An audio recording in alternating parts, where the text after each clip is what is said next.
Good morning, students. Yesterday we were doing the chapter Advanced Rise and O level. In the same sequence, I am teaching the story from the next paragraph. We left it when Evans was asked to be ready for exam. After hearing him, Jackson told Stephen that this reminded him that Stephen should take away his razor as soon he had completed shaving his ugly looking face. He also added that one day Evans would do a favor for the prison officer by cutting down his throat with a razor. Evans gave a thoughtful look at his strict supervisor, who had medals from the Second World War lined up on the left side of his blazer, on the breast pocket. He asked him, "Mr. Jackson, was it you who took away my nail cutter?" Ivan was already worried about how his hands looked. Jackson replied that he took his nail filer too. Evans got angry and his eyes started glowing with anger. Jackson was ready for this and he answered that it was the order of governor. He bent towards him and asked in a whisper whether he wanted to complain.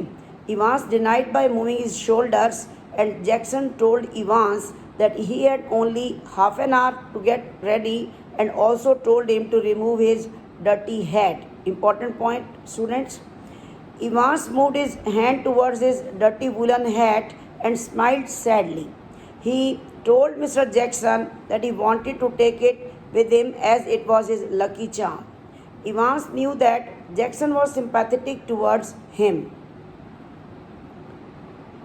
Jackson allowed him to wear the hat just once. He also teased him by calling him Shirley Temple. What is Shirley Temple? Shirley Temple was an actress who had long wavy hair and the same type of hair this Evans had. Jackson hated Evans' long and wavy hair.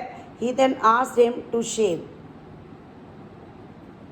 Then at 8:45 a.m., Stuart McLeary, who was a member of the church, left his bachelor flat in Broad Street and he started walking fast towards Carfax, where the jail was located.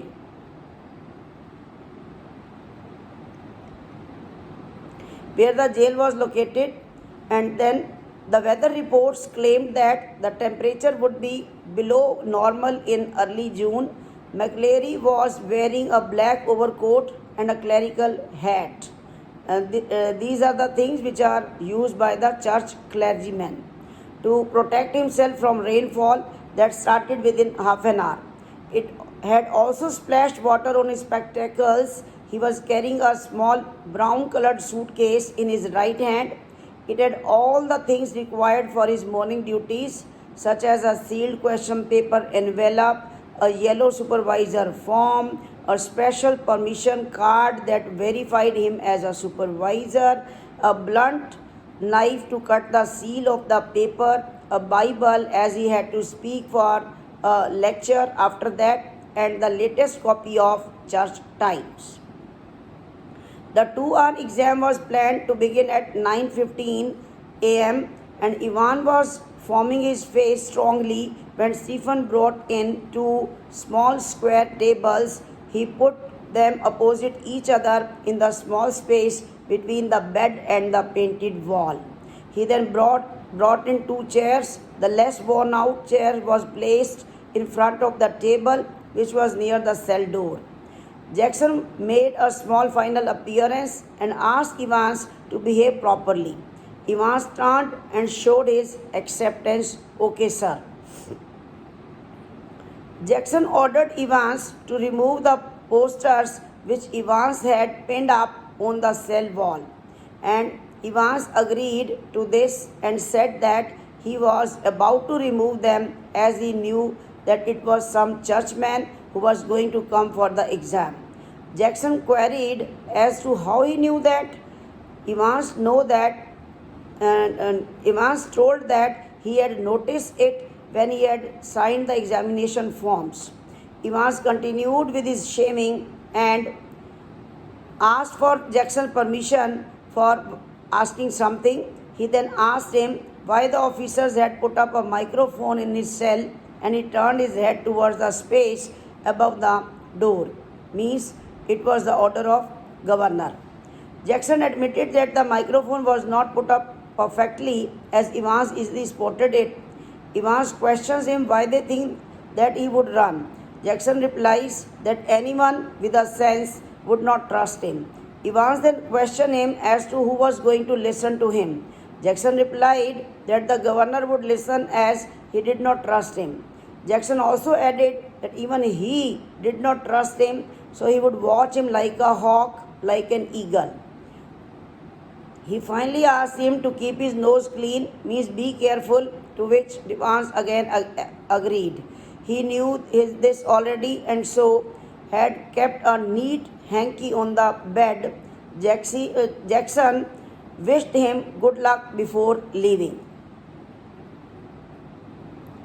The priest, McLeary, signed his name in the visitor's book at the gatehouse. He then followed the prison officer through the exercise yard to D wing. It is the setup of the jail, and there he was greeted by Mr. Jackson. The heavy outer door of D wing was opened and then shut behind them.